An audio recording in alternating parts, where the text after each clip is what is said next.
rumeksa ingsun lakune stangaya wara kelawan mekak hawa kang dur angkara senajan setan gentayangan tansah gawe rupeda hingga pupusing jaman hametek ingsun nyirep geni wisamorka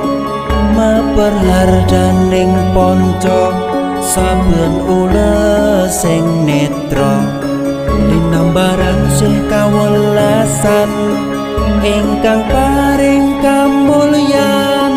Sang Hyang Jati